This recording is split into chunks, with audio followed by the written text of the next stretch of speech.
Hello বন্ধুরা, আমার মহৎ ফ্যামিলিতে তোমাদের সকলকে ওয়েলকাম। আশা করি তোমরা যে যেখানে আছো খুব ভালো আছো, আর আমি তো খুব ভালো আছি। আজকে দুঃখ কী বলতো, আজকে চলে যেতে হবে বাড়ি বলতে মেয়ের রুমে যাব আজকে কলকাতাতে।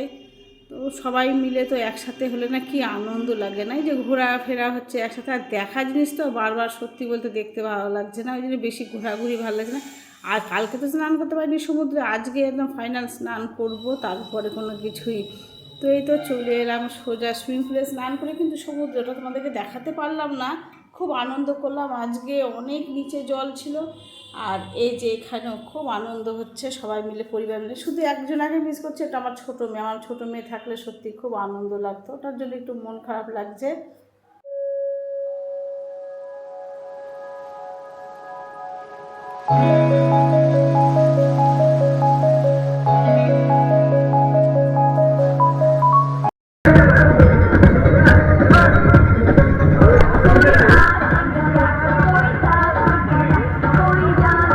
খুব আনন্দ ও লাফালাফি করলাম, করে টোরে পুরো একদম রেডি হয়ে গেছি। এখন কিন্তু বাজে 3:30 পার হয়ে গেছে।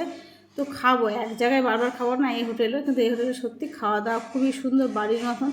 আর এই যে বাড়ি ফেরার ব্যবস্থা, সবাই মিলে আমরা বেরিয়ে যাচ্ছি।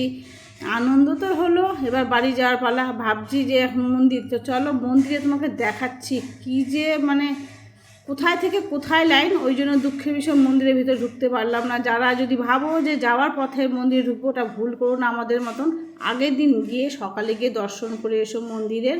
আমরা যেতে পারলাম না, আমাদের ট্রেন রয়েছে তোমার সন্ধ্যে 7টার সময়। দেখো একদম স্টেশন থেকে সামনে। আজকেও ভাগ্য খারাপ, প্রচুর ট্রেন লেট, 3 ঘন্টা।